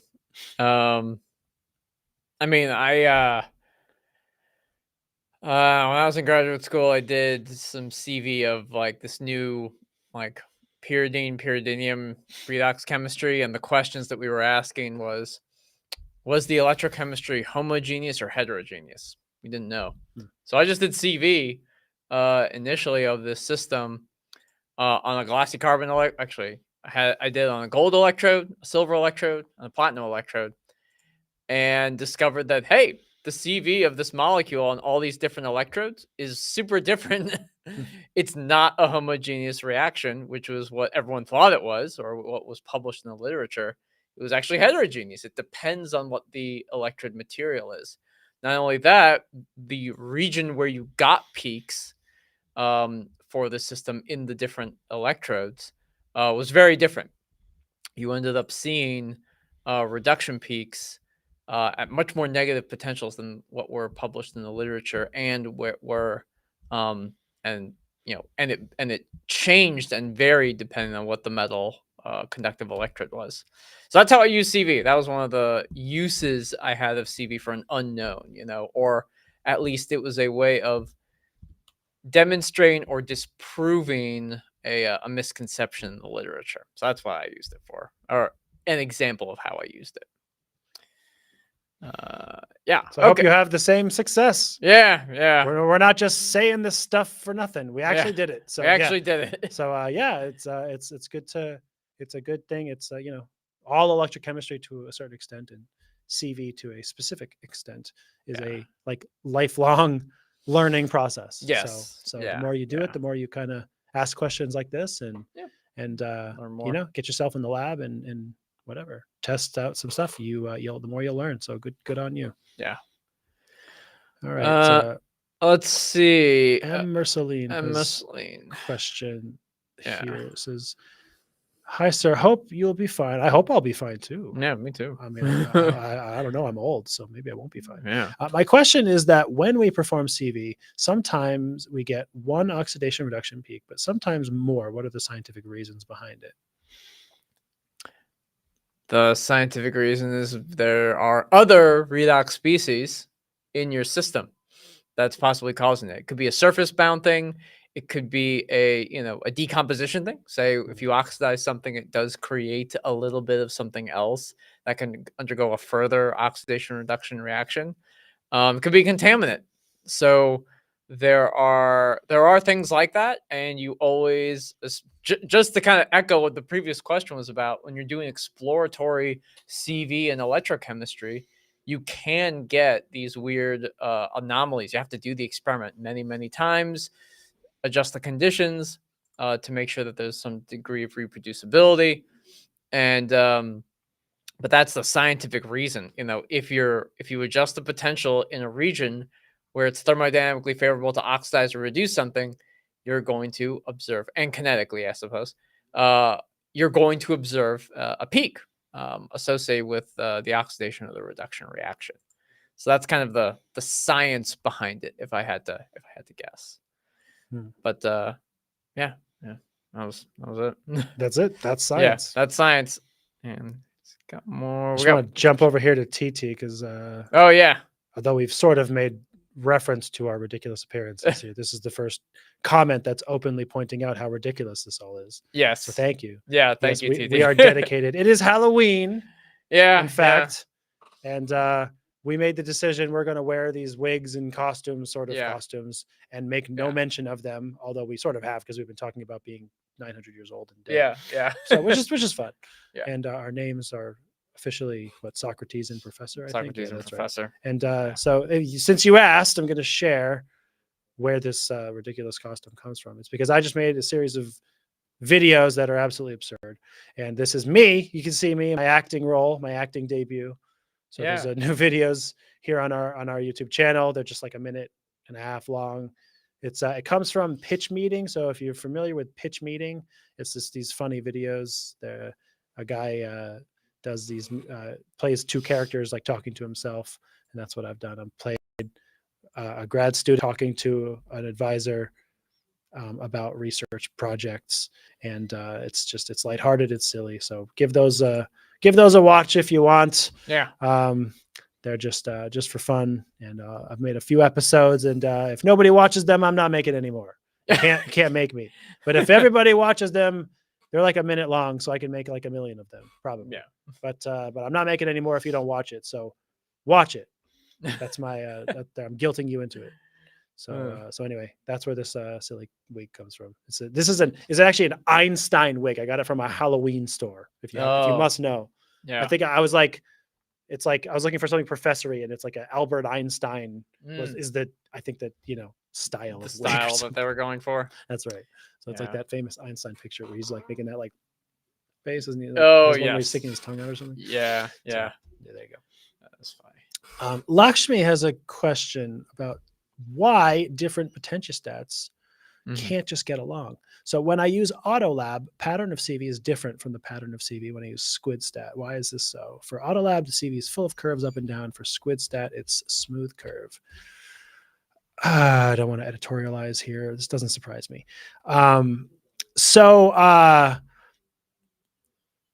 There's like a dozen or so reasons why this could be the case. And unfortunately, you're discovering that not all electrochemistry companies are the same. And not everybody's potentiostat and or software is programmed the same. Where does one begin? I'm trying to be delicate here. I don't want to say mean things or nice things untoward in general here. What I would say is that some companies and potentiostats do things where there's, for example, there's filters. Everybody's potentiostat and software uses filters, which I always say this, like if anybody saw what real electrochemistry signals looked like, you would never do it. It's horrible. It's real, like analog signals, of potential and current measurements are noisy and crazy. And so everybody, I mean, this is just the reality. To get usable looking data in electrochemistry, you must filter some noise out. You have to clean up some of the data. You have to calibrate it and do all those sorts of normal things, right? That being said, there are some companies more than others, in my professional opinion and observation, let's just say, that do that to a much larger degree than others. We can have a sort of other discussion, if you will, about how much should you really filter the data? How much should you, if you're getting rid of the normal, I would say, amounts of oscillations or noise or, fluctuations and things that happen from the measurement itself. These are normal hardware limitations and what have you. So it requires you to filter some signals. But at some point, you filter it so much that if your system is noisy, there might be a reason why it's noisy. If you have other, fluctuations or perturbations or things, well, sometimes that's no longer like the hardware that's a problem. You could have noise in your system because of the counter electrode, because of the reference electrode, because of the working electrode, because of the electrolyte, because something in your system could actually be noisy and require your attention, and fixing. And there's definitely some systems out there, I would say, that almost never show that kind of noise. I'll just say again, for my company, I can only really speak more in depth about Pine. Our potentiostats and our software, we provide a lot of ability for the user to adjust those parameters. We have filters on every one of our techniques. For instance, you can adjust them. There's automatic settings as with every potentiostat, but you can adjust them. You can make them very, very sensitive. You can make them very, very heavy, filter, so they make your data look very, very smooth all the time. But it's like you're gonna, that isn't ideal in other situations. So all I can really tell you, of course, I can't speak with perfect, knowledge per se of Autolab or SquidStat. Exactly what settings they're using, what their filter settings are, if they allow you to adjust those, or if they're all automatic. There's a lot of things that are probably difficult to know, especially if the software doesn't allow you to change them. But that's unfortunately something you're going to have to work through. And to a certain extent, everybody kind of is faced with this situation in graduate school. I would say when you're using multiple pieces of equipment, you might find yourself forced to choose which one you maybe trust or more to give you accurate results, right? Because ultimately that's what you're looking for. You're looking for accuracy. You're looking for results that are indicative of what is happening in your system for real. And it goes both ways. Perhaps if it's too noisy, it's not filtering enough, and we have all these curves up and down, like you said. Maybe, well, is that a real thing that's happening? Well, you don't want to filter it out. You want to try to work through it and figure out what's happening. So you're just going to have to kind of work through that yourself. I think you might have to, discuss with each of those companies if they have, technical support representatives or something like that for your region or whatever, and ask them questions about like, well, hey, this is the data that I'm getting from your instrument. Is there a way for me to adjust some of these settings, filter settings, or something like that? And, I'm not sure I know how to trust these data points or not. So those are things you might have to discuss with, Metrom and I think Admiral's SquidStat company. So, I think that's as much as I can kind of say about that there. So trying to be a little bit diplomatic, I suppose.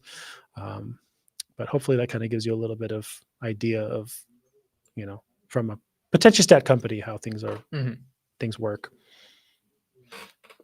All right. So moving on, M is saying, in short, what is the major difference between CV, GCD, and EIS? Well, in short, these are all three, I would say, pretty different techniques. Cyclic voltammetry is what we call a DC voltammetry technique as opposed to AC. We're applying a ramp potential to an electrochemical system. We measure the corresponding current. GCD, galvanostatic charge discharge, is not a potentiostatic technique, but rather a galvanostatic technique where you set a constant current to charge, ideally, a device, a battery, supercapacitor, to a specific potential, and then flip the polarity of the charging rate and actually have it go, say, the other way. And so you can do multiple charge discharge cycles, and really you're looking at stability of the battery when you do things like that.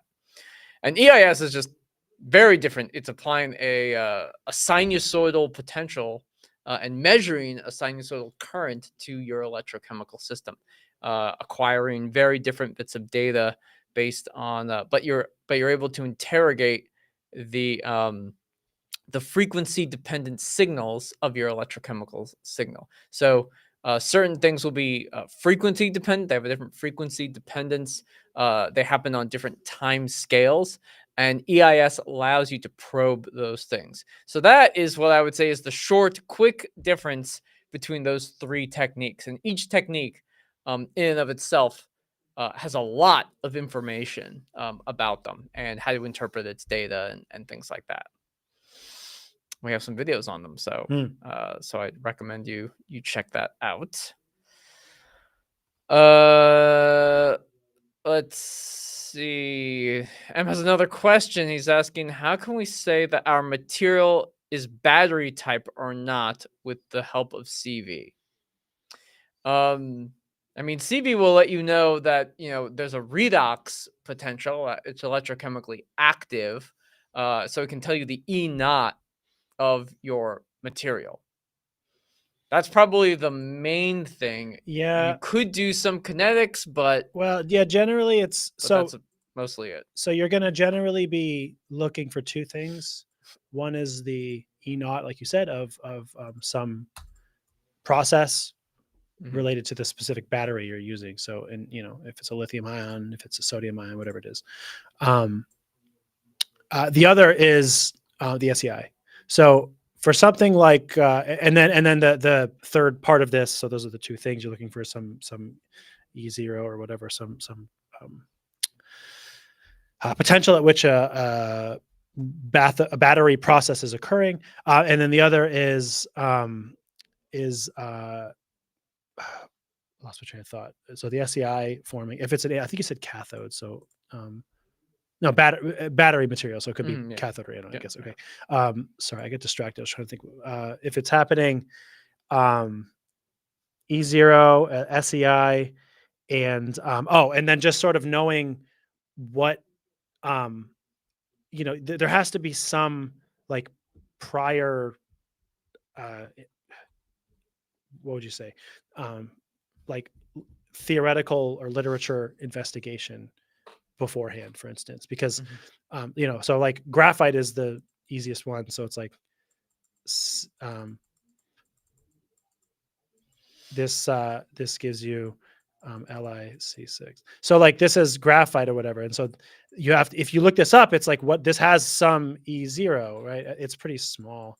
I think it's like, let's just say like whatever, like 0.2 versus Li plus, so something like that. So whatever its potential is, it has some. It's like you should have some theory of this. So like, yes, you could just sort of put any material into a battery and see if you get peaks, and that is one way to do it. I mean, it's possible you could see if you get in circulation. But like if you're looking at an anode material, you're looking for like, well, will it work as a battery? It's like if I put this in a battery or a system, right, where I have a lithium metal, and I have voltage like versus I have a lithium as my counter electrode, and I have current over here. It's like what I could do is I could scan, negatively, and I'm looking for something like the first scan. I'll probably have some big peak, something like this or whatever. And this is like the SEI forming. So you want to look for that. If it's an anode, this is specific to lithium ion, for instance, or whatever. You might get something like that on the way back, and then like on the second scan, you might get something like nothing happens before the SEI forms. So then the second scan, you might have something like, it might not be the same potential. I shouldn't draw the same potential, but whatever. It might not happen at the same potential. So you might look for something, like some peaks or whatever, and you're scanning very, very slowly. So it's like, okay, I'm looking for the SEI. I'm looking for like, sometimes you're not even necessarily caring exactly what the E0 is, but you're just looking for a peak. Because like if you do the scan and you just kind of get like a flat line, well, that's an indication that maybe it's like frowny face. It's not, it's not doing anything. It's not intercalating lithium, and knowing whether it's an oxidation or reduction obviously helps. Like the reduction reaction here is for an anode charging. So for a cathode, it would be a reduction if it's charging. So there's knowing whether you're looking for a peak, up or down, things like that. But but that's a general thing. And again, you're going to be like, scanning, let's just say like 0.1 millivolts per second or slower. So slow CVs, you're looking for some of these features, and those can be indications that it might work as a battery material. So those are some of the things. Kiri really hates when thermodynamics and ionic equilibrium gets into my electrochemistry questions. Can we teach? I don't. Well, there's no question. Oh, can we teach? I mean, can you guys teach? We could. Will we? I'm not so sure. That's a good question. Yeah, I mean, it depends on what the question is. They're all related to each other. So I'm not sure I even understand the question or the point here. I hate when thermodynamics and ionic equilibrium gets into my electrochemistry question. Is this like, I mean, I'm assuming you mean like test, like in school, like test questions or something. I don't quite know what is being referred to here. Either way, if you don't like thermodynamics, you should probably stop doing science because thermodynamics isn't going anywhere. Yeah, thermodynamics isn't going anywhere, but they're all related in some weird way. Yeah. Not super weird. Ionic equilibrium. First off, ionic equilibrium is thermodynamics. Yeah. Just period. Like equilibrium is the establishment of equilibrium is, and then, but you may be thinking about thermodynamics from the sense of delta G, delta H, entropy, that kind of stuff. And then the echem question is just about E naught. But really, all three of those things are related. I don't know if you've seen this. There's like a very simple, if you Google search this, I'll just draw it here. It's a very simple triangular relationship between those three things. And the idea, I guess, very simply, is you have these kind of three equations. You have the potential is equal to, it can be E naught, it can be whatever, minus N, or sorry, delta G, this is what it is. Delta G, or G, Gibbs free energy, is equal to minus N F E.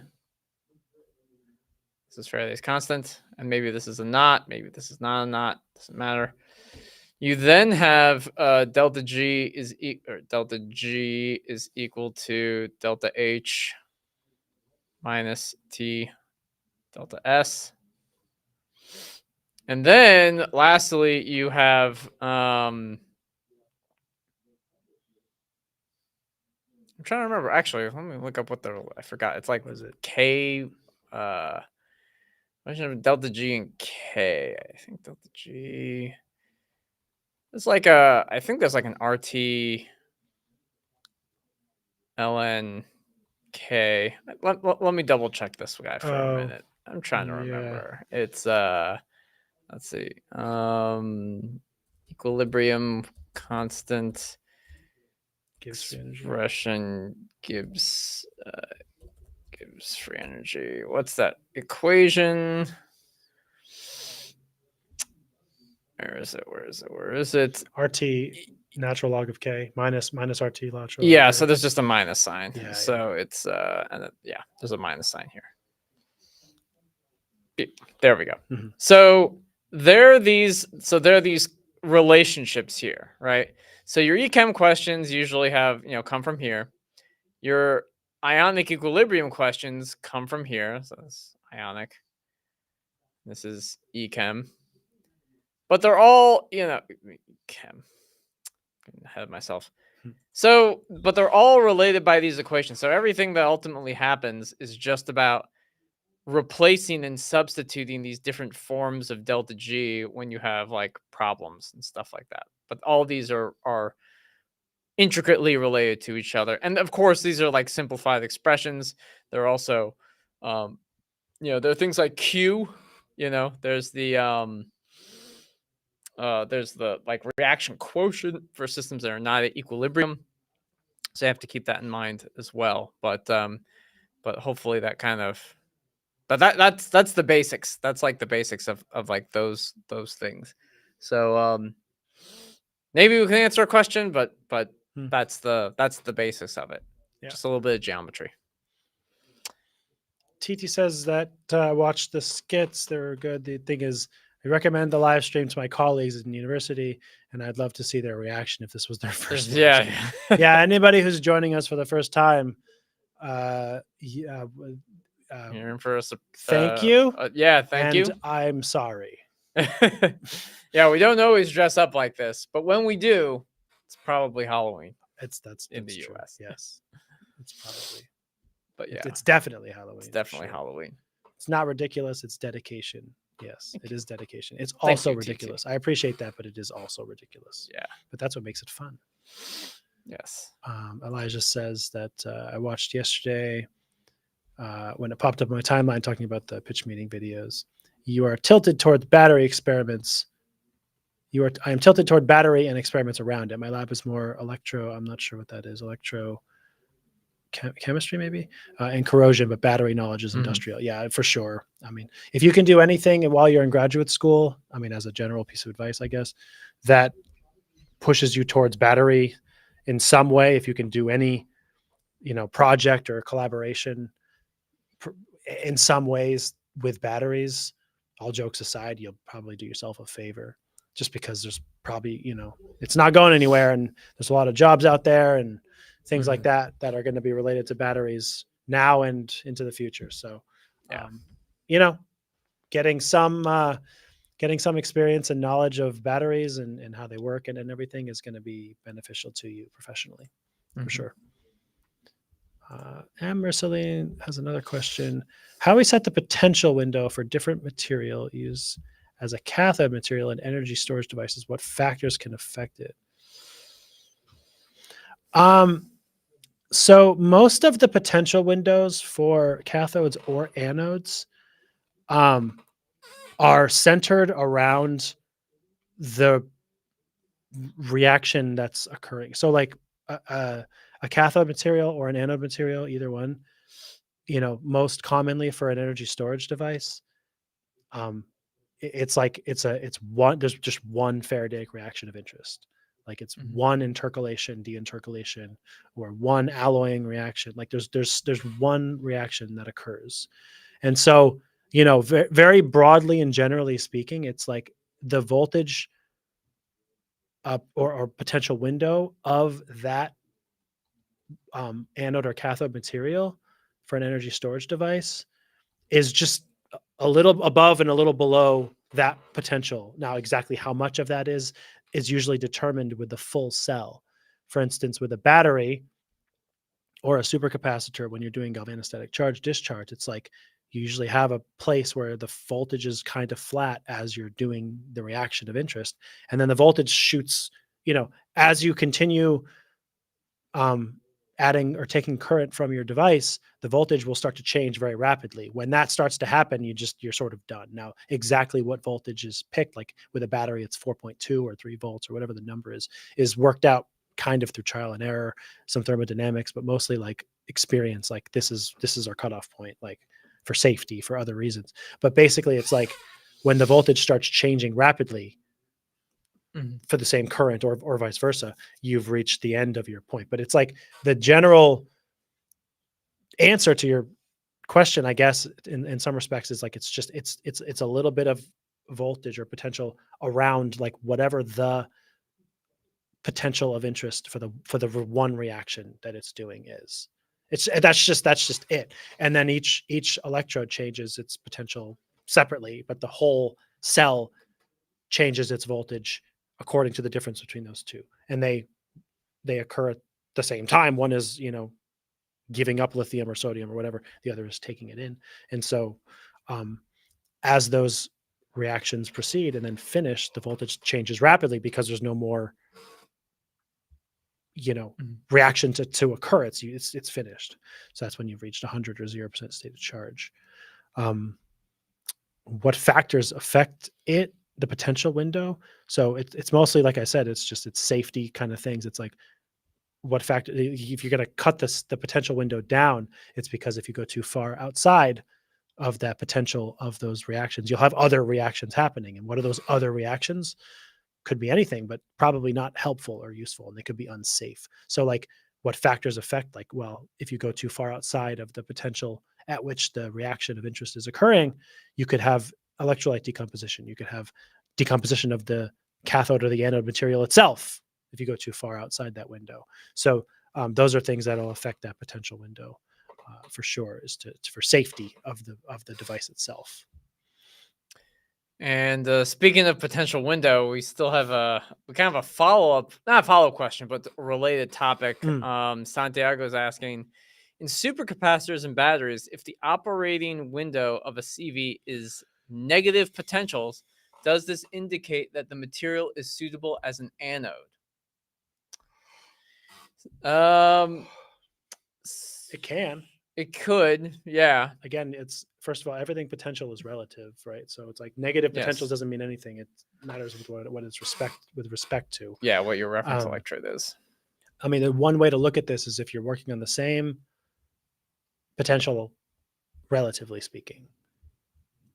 It can be a decent assumption to conclude what you have said, which is to say that the voltage of a cell or a battery, right, or a supercapacitor, whatever, is basically the potential of the cathode minus the potential of the anode.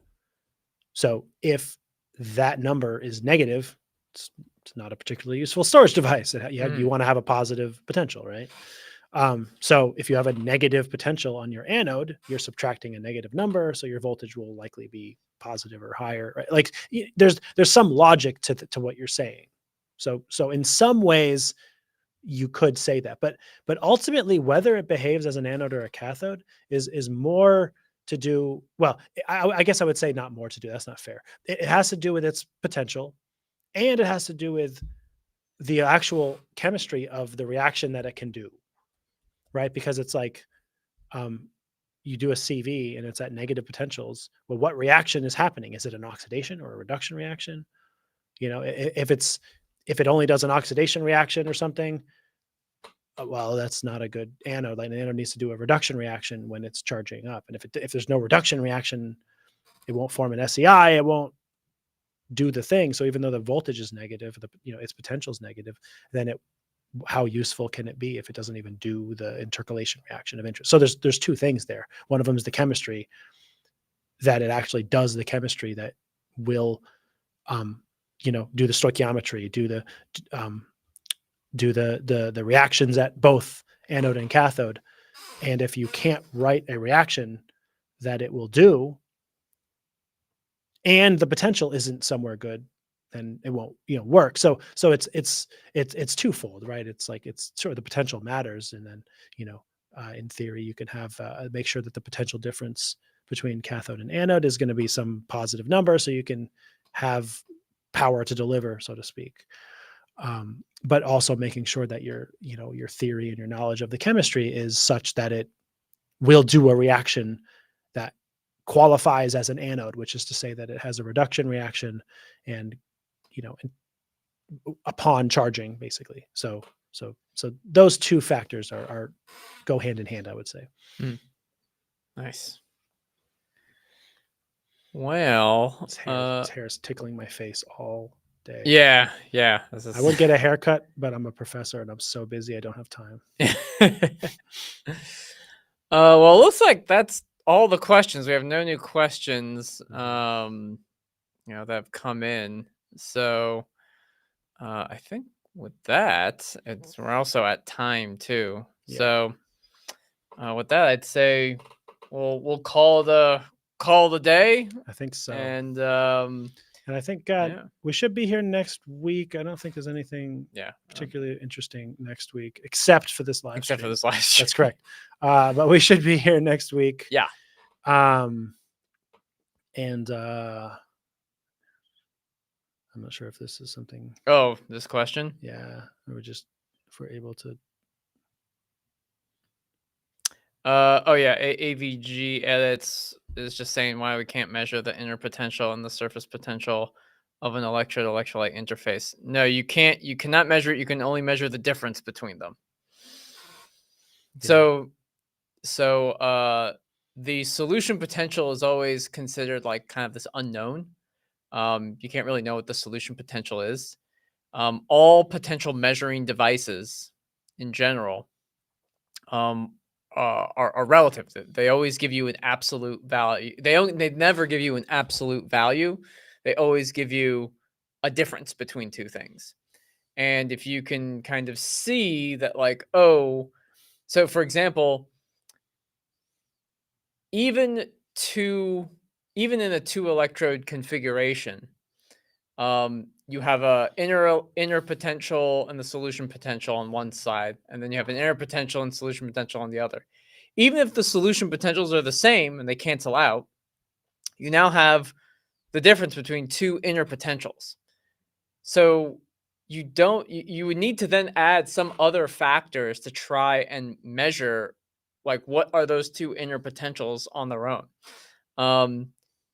So those two things are always connected to each other. You can never measure absolute inner potentials or absolute solution potentials. They're always connected to something else, because necessarily the device that we use to measure something is a metal, and there's a solution, and ultimately, yeah, you can't measure just those things by themselves. They're always connected to each other. Just leave it at that, because we don't have a lot of time. I don't know if that helps. Probably doesn't help. It's just like, you can't measure it. Like, why can't you measure it? It's just like, because you can't measure it, because physically there are these two things that are always connected to each other. Because you can't get a tiny potentiostat down Yeah. at the level of that interface and like put probes exactly where you want them. It's kind of like, why is there a problem with the IR drop from the reference to the working electrode? Because you can't get a potentiostat exactly on either side of the working electrode. It's not possible. Correct. I mean, not with that attitude. Well, yeah, I mean, that's true. I haven't tried, although I do keep trying to get rid of reference electrodes Yes. and failing, because you have to use them. They're a pain. Yeah. And I guess with that, we're going to wrap up this Halloween spooktacular episode of Ask Us Anything About Electrochemistry. Yes. We'll be back next week, and the week after that, I have a webinar on Mott Schottky semiconductors sign up for on November 12th. You can sign up for that at pineresearch.com/webinars. You can find all of our webinars, and I'll put our email in here for you if you'd like. So that's our email if you want to email us. Sign up for my webinar. I will be sending an email. Like I said, that'll be in a couple weeks. And until then, we will wish you a happy Halloween and have a great weekend. And we'll see everybody next week. Bye.